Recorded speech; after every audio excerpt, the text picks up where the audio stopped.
So probably about a year ago, I did a video on this setup, but I sort of started halfway in, well, I started the video halfway into the setup. So I figured I would go all the way back to the beginning and explain exactly how and why I make this rooting chamber. So a lot of species that are easy to root will root better if there's bottom heat, and some species it's almost impossible to root without bottom heat. I can get into those species a little bit later, but the bottom heat setup, there's a couple key elements. So right now I'm just making an insulated channel.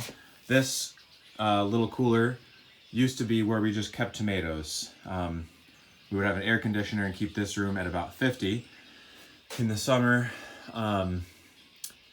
you don't want tomatoes to be in your normal cooler with your vegetables because then they'll get mealy and weird. So this was like 50 or so, and it never gets used until we start harvesting tomatoes, which is much later in the season. So the reason why I wanted to do it in here is because first, you want the tops of your cuttings to stay dormant. And the best way to achieve that is to have very low or no light and have it be very cool. Ideally, just above freezing, but up to 40 or so is okay. Much beyond 40, it'll still work, but the top will start to wake up as well. And the whole idea is that you keep the top buds, which would grow vegetatively into shoots and leaves, dormant, and you encourage the bottom of the cutting to grow, and because it's moist and in soil or soil-less mixture, whatever, some kind of medium, and warm, which is what the bottom heat is about, you'll induce rooting. So what we're gonna do here is, this is just a concrete slab, so water can get on it, no problem. So I'm just, which those of you who know about walk-ins will know that that's not a great look for a walk-in because you lose a ton of the cooling through that concrete. Yes, true, this is super janky. Next question. Anyway, the actual part of the walk-in that stays really cool, I put insulation on the ground and then put that concrete board. But with this part, I just never got around to it. Anyway, so insulating the ground, building a wall, but because this thing is going to get taken down, I want it to be really temporary. So I'm not like connecting any walls or anything like that. It's just laying on the ground, and then this end is going to be supported by another rooting chamber, and then there'll be another, some kind of like cinder block or something here to support the joint here. One more piece to put in there, and that's the whole bottom. And then after that, I'm going to put a layer of sand, put in the heating element, cover that with more sand to keep it in place, and then cover the whole thing with, what is this stuff? My neighbor has a nursery, and I got a couple bales of like some pro-mix type of thing from him to fill this with. So I'll show it step by step as I go. Okay, so now the wall is all supported.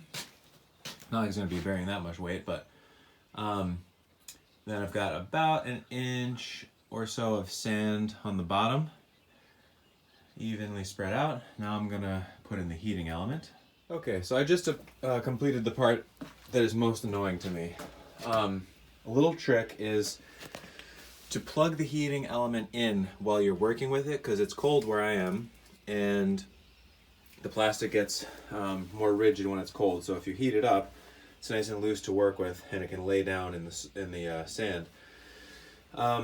An engineer type of person would measure out exactly the distance that they need and then get one of these things that would fit.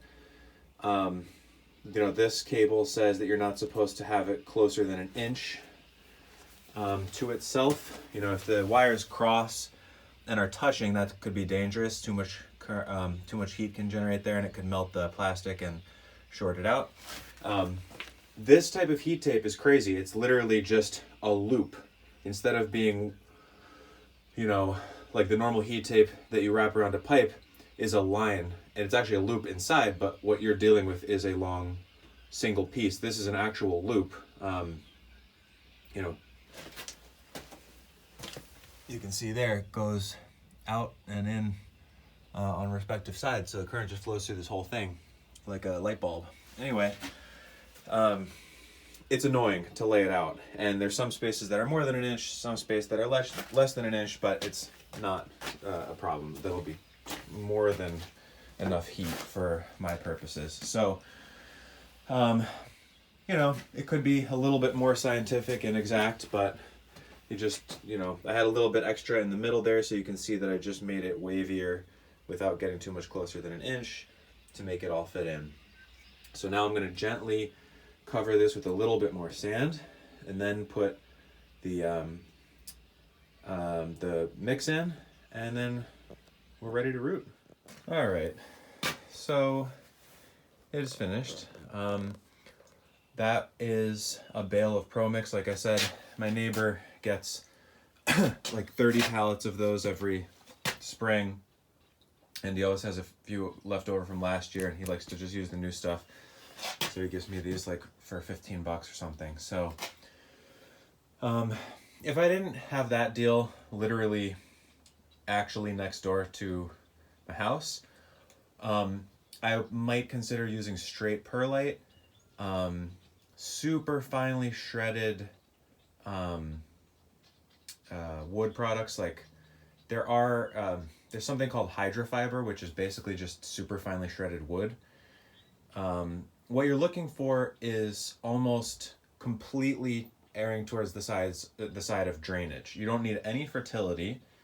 A tiny bit doesn't hurt, but you certainly don't need it. You wouldn't necessarily want to use a compost, because composts are much heavier in fertility and a lot of living organisms, which normally I love, but in this context, certain species take a long time to root out, and during that time they don't have their own roots. They're pretty susceptible to infections.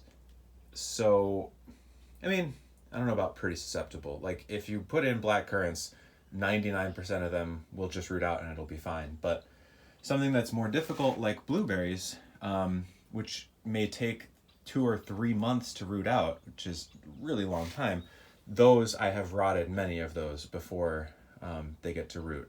So, you know, most propagators err on the side of having that be a sterile mix. I think there's a place for figuring out whether that really makes much sense. But anyway, most composts are too heavy anyway. They get too waterlogged. So as you saw, the bottom of this is sand, and then below that there's cracks, and it can just drain out any extra water. I don't water this too much because, as you can see, there's no sun. The air is very cool. There isn't a whole ton of evaporation. There is a little bit, so you do need to water, you know, once a week, a little bit of water with a watering can. But so that's the whole setup. In here, I'm going to do black currants, elders, gumi, probably, well, a lot of peach, some plum rootstocks. What else? Josta berry, probably sea berry. I'm going to try blueberry again. There are a lot of things you can do. Some folks have good success with chestnuts. It's a really cool way, if you can get certain of these trees to go like some stone fruits, then you don't have to graft. You can just grow the tree on its own roots, which sometimes is not recommended, but maybe it's fine. Who knows? So anyway, that's the way I do it. I'll show you later. I do bundles of... The bundles of cuttings I do are usually that thick or so. So depending on the species, there may be 20 or 40 cuttings in a bundle that I stick all together. And in here, I would estimate that somewhere on the order of 5,000 cuttings will go through here on rotation this spring to get them a head start that they wouldn't otherwise get, or to get them to root. In certain species wouldn't root without this. So anyway, very low cost way of getting a pretty large bottom heated rooting chamber.